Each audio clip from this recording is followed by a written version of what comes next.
자, 인생의 다양한 감정을 나타내는 말로 희로애락이라는 사자성어가 있죠. 기쁨과 분노와 슬픔과 즐거움입니다. 이 외에도 여러 감정들이 있지만 대표적인 네 가지를 표현한 것인데요. 밝은 감정도 있고 어두운 감정도 있습니다. 자, 어느 쪽이 더 많은 것 같습니까? 우리가 살아가는 데 있어서 밝은 감정을 더 많이 경험하시나요? 아니면 어두운 감정을 더 많이 경험하시나요? 이 세상에서 들려오는 소식들, 기쁘고 즐거운 소식보다는 화가 나고 우울하게 만드는 그런 소식들이 더 많잖아요. 왜 그럴까요? 이 땅에서 일어나는 많은 일들이 왜 그렇게 좋은 것보다는 부정적인 거, 어두운 것들이 많이 일어날까요? 밝은 사건보다는 어두운 사건들이 더 많잖아요. 그 이유가 뭘까요?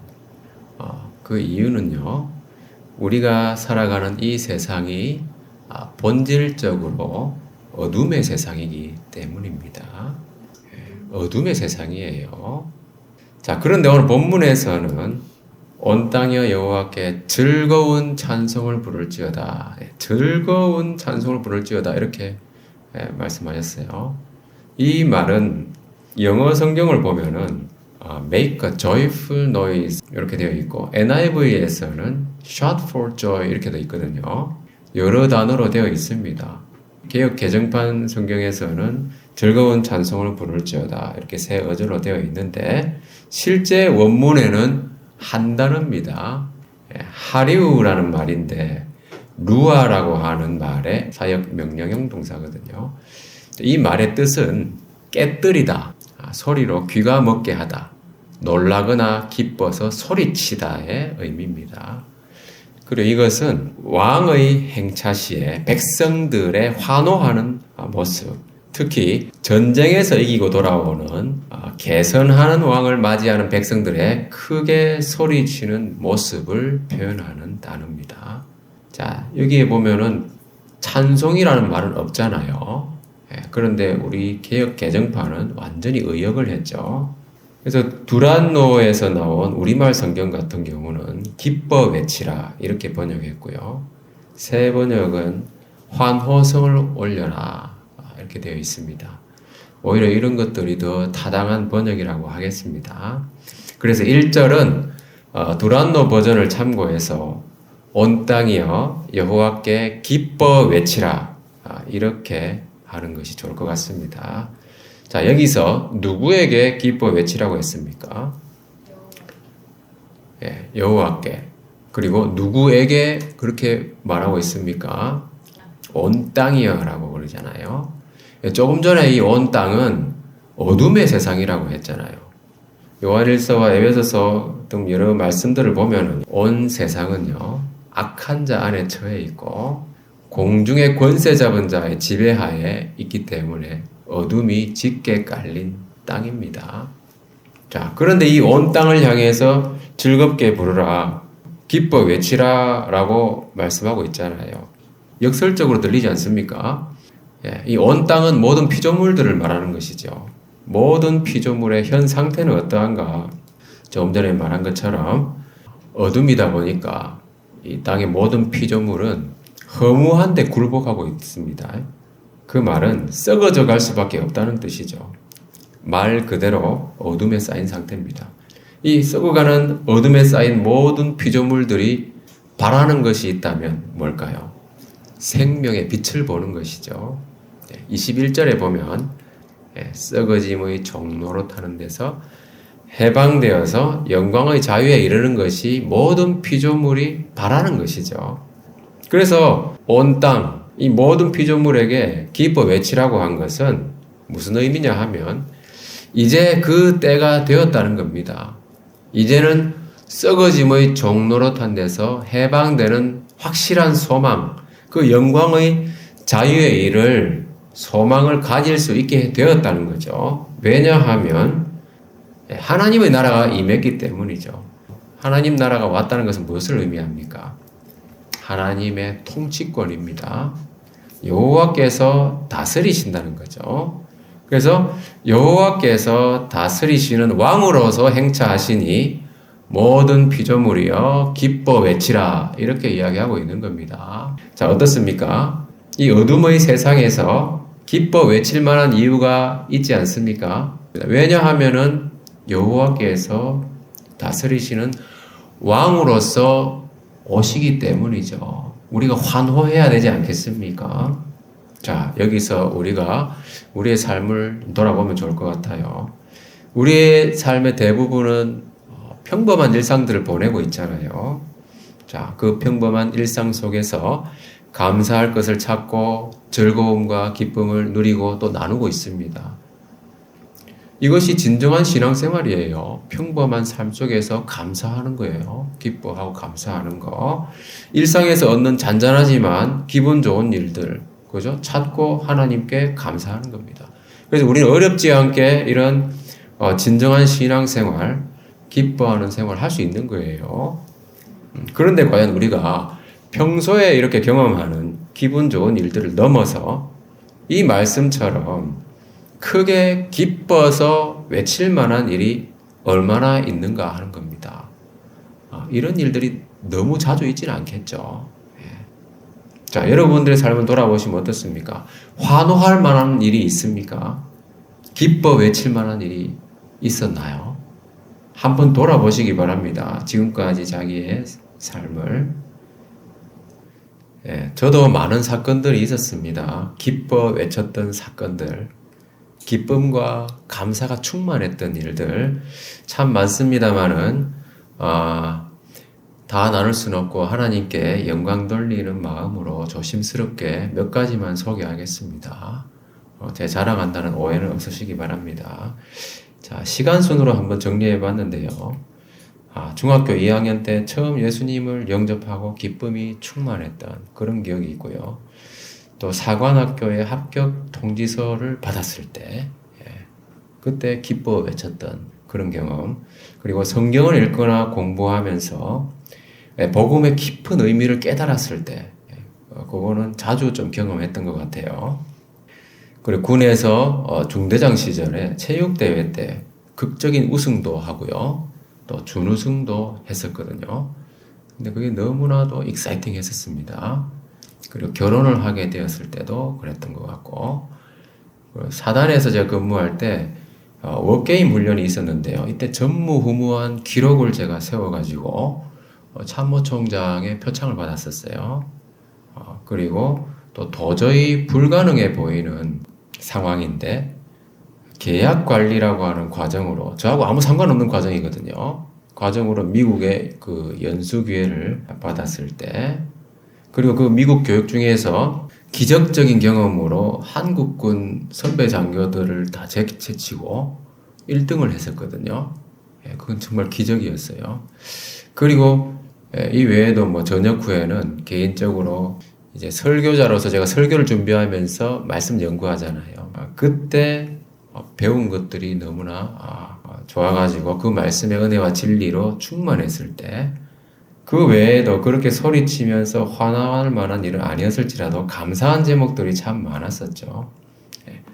저녁 후에 전기를 배워서 취업도 하고요. 경력을 쌓은 것도 그렇고, 입양을 한 것도 그렇고, 설교자로서도 청빙 사역을 하다가 이렇게 교회를 개척하여 여러분들과 함께 하는 것도 그렇고, 한마디로 모든 것이 은혜였죠.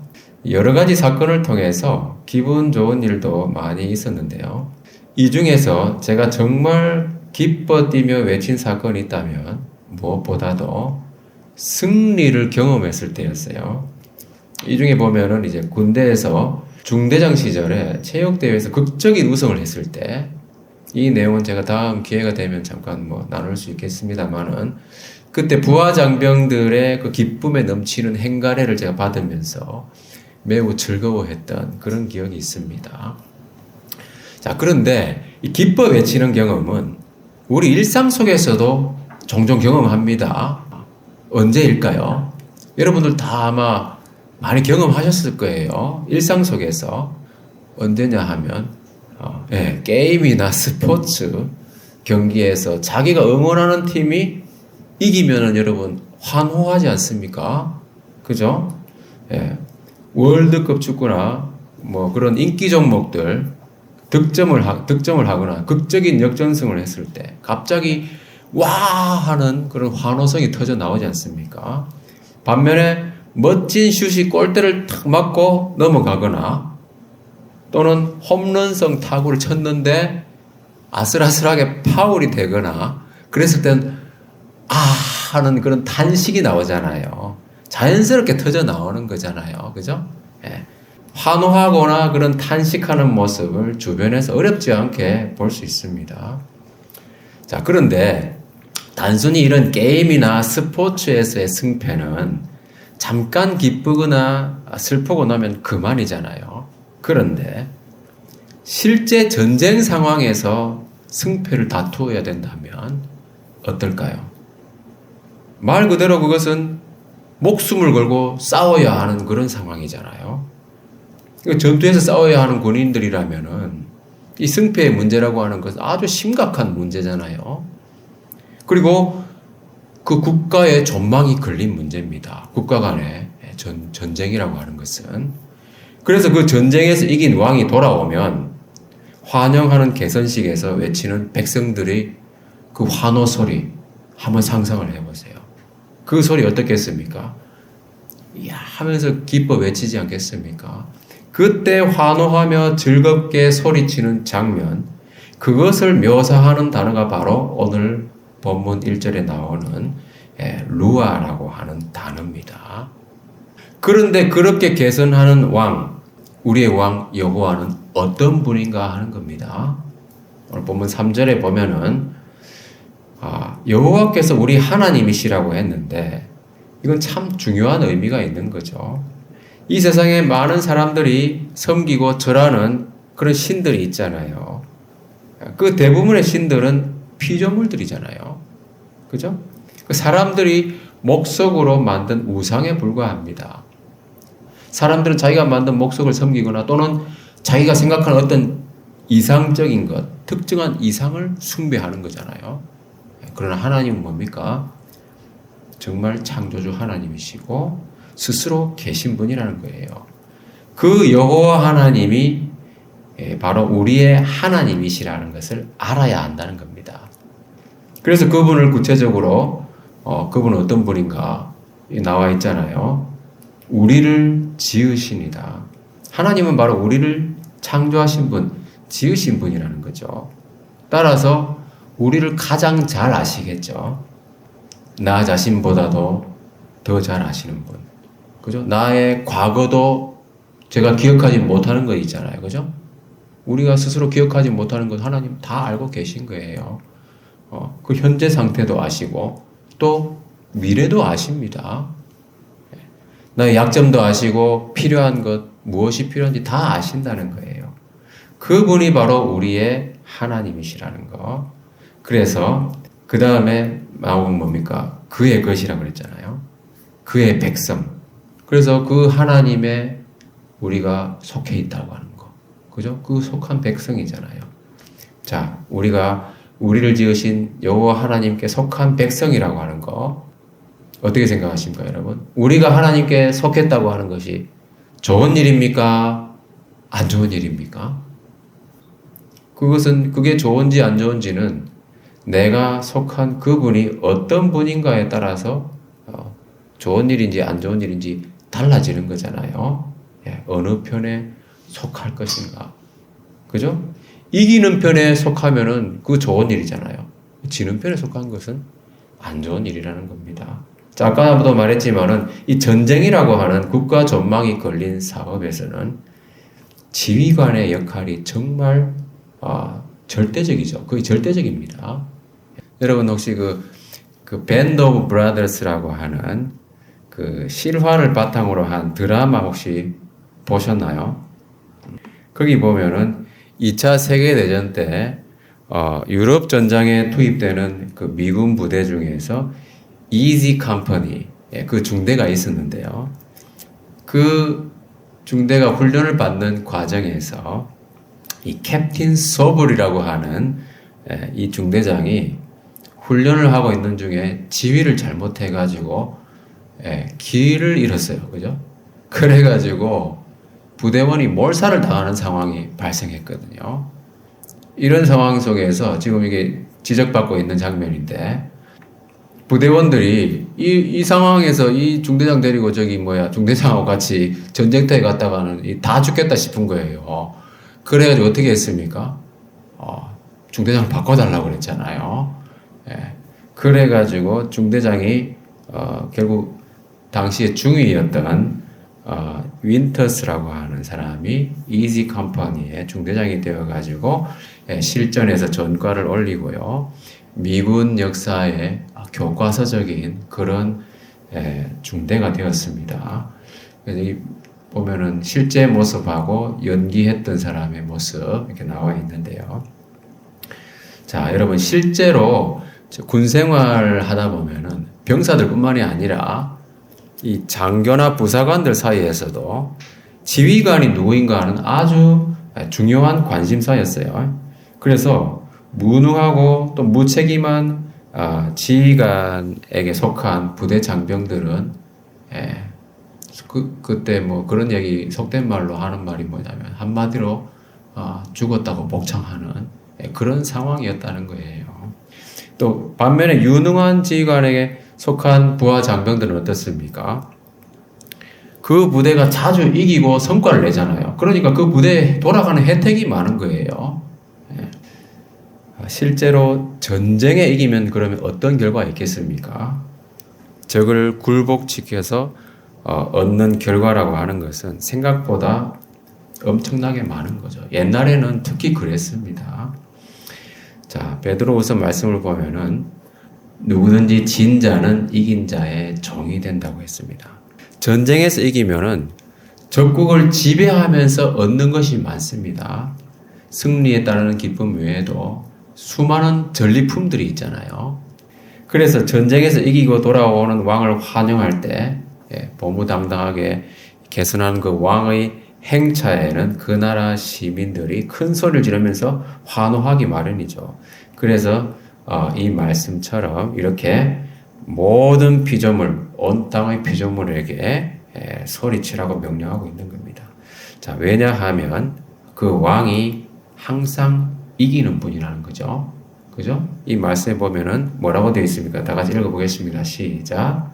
영광의 왕이 누구시냐? 강하고 능한 여호와시요 전쟁에 능한 여호와시로다. 예. 능력 있는 왕이시고요. 전쟁에 능한 왕이시기 때문입니다. 그 능력 있는 왕에게 속한 우리, 그죠? 좋은 일 아니겠습니까? 예.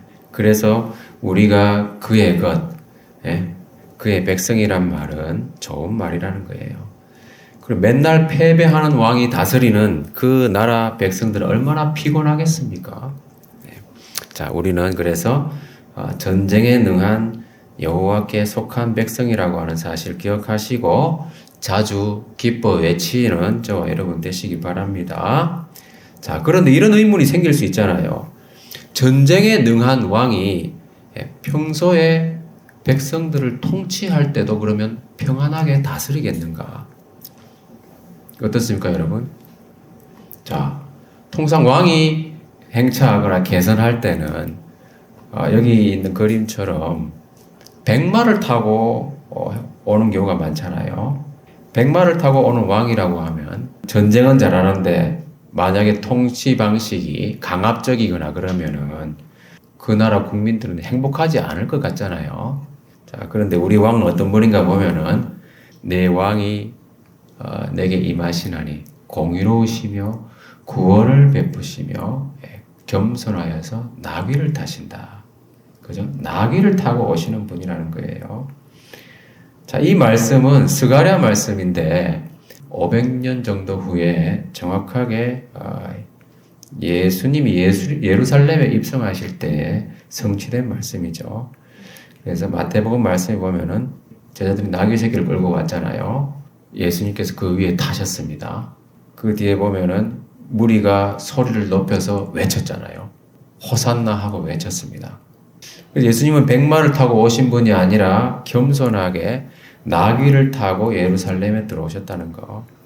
그래서 우리 카페 이름이 나기와 플라타나스잖아요. 그 나기가 바로 여기서 따온 거잖아요. 예, 그래서 이때 무리가 외치는 모습, 예수님이 나귀를 타고 입성하실 때 아주 크게 소리치면서 외치니까 사람들이 그 바리새인들이 막 뭐라고 했잖아요. 그 정도로 기뻐 외치는 모습, 겸손하게 나귀를 타고 오시는 우리의 왕이라는 거죠. 자, 그 우리 주님의 통치 방식은 어떤 거겠습니까? 시편 89편 말씀을 보면은 읽어보겠습니다. 시작. 의와 공의가 주의 보좌의 기초라. 인자하고 진실함이 주 앞에 있나이다. 예, 그 보좌의 기초는 의와 공이라고 했습니다. 요즘 말로 하면은 공정과 상식, 그죠? 법 질서가 제대로 구현되는 그것이 바로 권력을 지탱하는 힘이라는 거죠. 그리고 인자함과 진실함이 주 앞에 있다고 했잖아요. 오늘 말씀 마지막에도 보면은 5절에 뭐라고 되어 있냐 하면 여호와는 선하시니 그의 인자심이 영원하고 그의 성실하심이 대대에 이른다 이렇게 말씀하고 있어요. 우리의 왕은 선하심과 인자심 그리고 성실하심 그런 통치 방식을 강해지고 있다. 그런 내용을 찬양하고 있잖아요. 가장 이상적인 통치 방식을 채택하고 계신 분이 바로 우리의 왕이신 예수님이시다. 그래서 우리는 환호해야 되고 소리치며 기뻐해야 된다는 거예요. 자, 그리고 또 우리 왕은 어떤 분인가 계속 살펴보면요. 그의 기르시는 양이라고 했습니다. 우리가 그의 기르시는 양이라고 했잖아요. 자, 우리의 왕은 그러면 또 뭡니까? 우리가 양이니까 우리의 목자가 되시잖아요. 그 목자는 어떤 분인가? 그 목자는 바로 선한 목자 예수님이라는 거예요. 자, 여러분 선한 목자 많이 들어보셨죠? 선한 목자의 특징은 뭡니까? 선한 목자의 특징은 요한복음 말씀에 나온 것처럼 선한 목자는 양들을 위하여 목숨을 버리는 분이고요. 그리고 선한 목자는 그 양들의 상태를 다 아시는 거예요. 세심하게 아시고 자상하게 보살피는 분이에요. 이 중에서도 특히 우리 선한 목자이신 예수님은 양들을 위하여 목숨을 버리는 분이잖아요. 그죠? 어떻게 목숨을 버립니까? 양들을 대신하여 대신 찔리셨잖아요. 그죠? 그리고 우리가 지은 죄에 대하여 예수님이 대신 사망을 받고 또 징계를 받으셨어요. 또 예수님이 우리 대신 채찍을 맞으셨어요. 양들을 위하여 예수님은 대신 그렇게 징벌을 당하신 거예요. 우리 모두의 죄악을 우리 목자이신 예수님께 다 뒤집어 씌우셨다는 거예요. 하나님이. 그래서 선한 목자는 양들을 위하여 목숨을 바쳤다는 거. 그죠? 말로만 예수님 그렇게 말씀하신 것이 아니라 실제로 그렇게 당하셨어요. 고통을 다 당하시고 숨이 끊어지실 때까지 순종하셨잖아요. 정말로 선한 목자이신 주 예수님이십니다.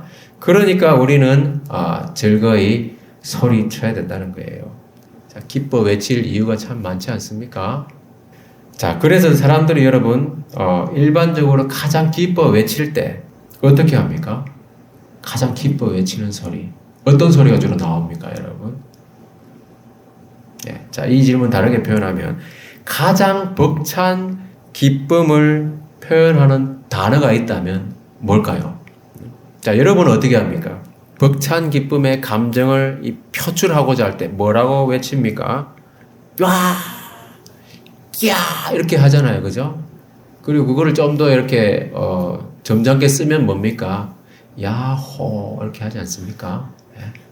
야후 어떤 사람은 그렇게 하기도 하고. 그래서 정말 극한 어떤 사람들의 그 기쁨의 표현 그게 바로 야후 이거예요, 그죠? 야후라고 하는 그 포털 사이트도 있잖아요. 하여튼 그건데 그게 바로 하나님의 이름이에요. 아시겠죠? 하나님의 이름이 바로 야훼잖아요, 그죠? 여호와라고 하는 것은 히브리어에 모음이 없기 때문에 야훼라고 하는 그 자음에다가 아도나이라고 하는 주, 그죠? 주님이라고 하는 그 음을 넣어서 결합시킨 말이 여호와라는 말인데 야훼와 같은 말입니다. 네. 그래서 아무튼 바로 정말 사람이 정말 표현할 수 있는 가장 강한 기쁨의 표현 바로 그게 바로 하나님의 이름이라는 거예요. 예, 놀랍지 않습니까, 여러분? 자, 그 이름의 의미에 대해서 나중에 또 나눌 기회가 있을 겁니다.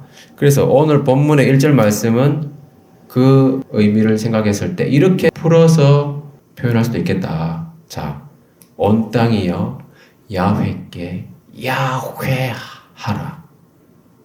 어떻습니까? 예. 야훼가 왕이시잖아요. 참 좋은 왕이시잖아요. 그 왕이 다스리시는데 우리가 예배할 때 정말 즐거운 찬송을 불러야 하지 않겠습니까? 그래서 2절 말씀처럼 기쁨으로 여호와를 섬기며 노래하면서 그 앞에 나아가야 된다는 거예요. 우리 예배할 때, 그죠?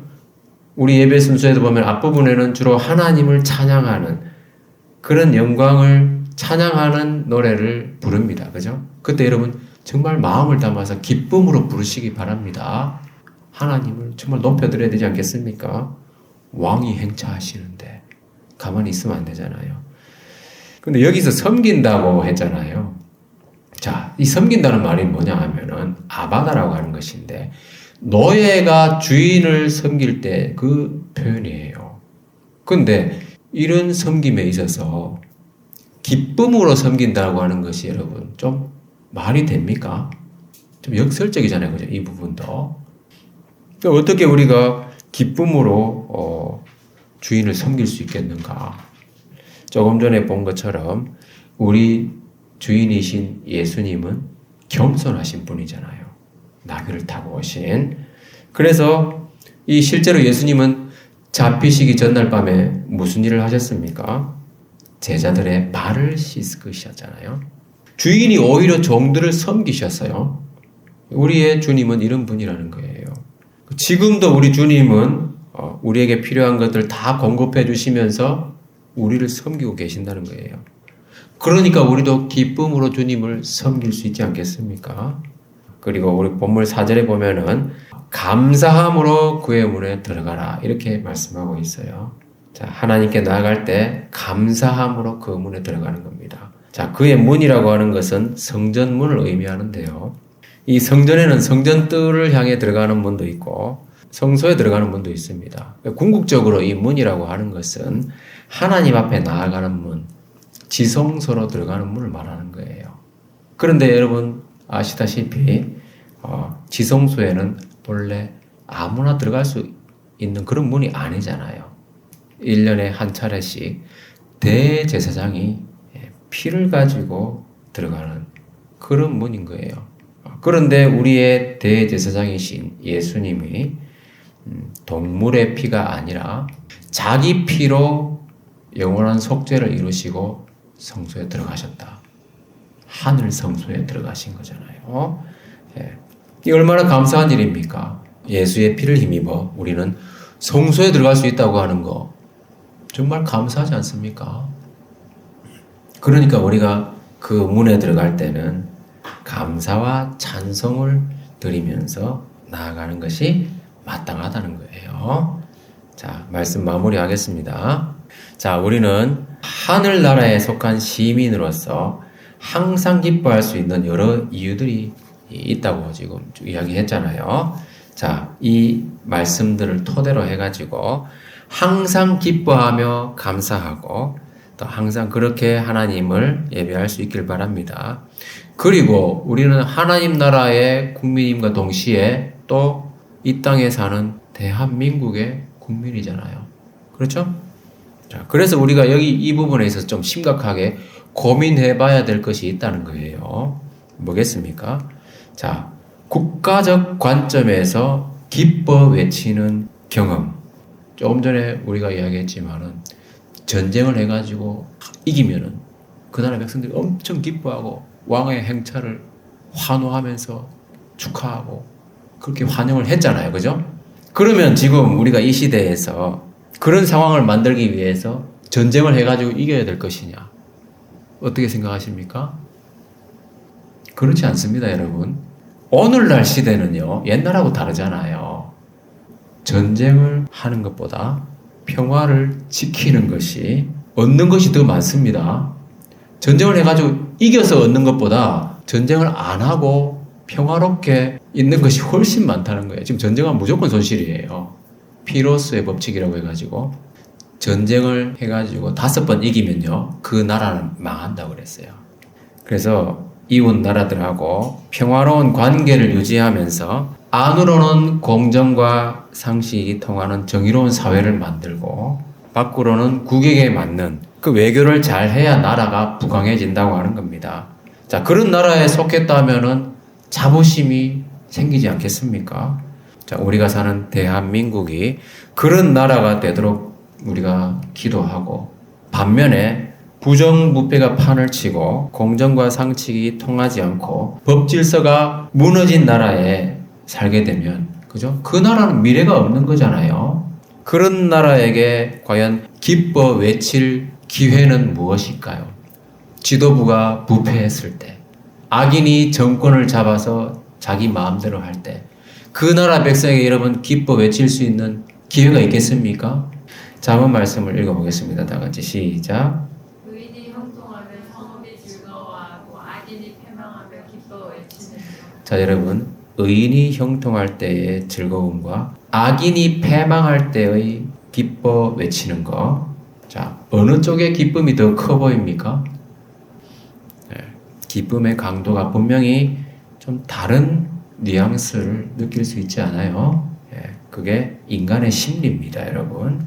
자, 하나님 나라 시민으로서 우리는 하나님의 통치에 기쁘게 순종하면서 자주자주 기뻐 외칠 수 있길 바라고요. 또 우리나라 대한민국에서도 의로운 사람들이 형통하고 악한 자들은 패망할 수 있기를 기도하고 또 그렇게 기뻐 외칠 수 있기를 바라는 겁니다. 그래야 즐거움과 기쁨이 어우러진 플러스 인생 살 수 있지 않겠습니까, 여러분? 그런 인생 사시는 여러분들 다 되시기를 주님의 이름으로 축원합니다.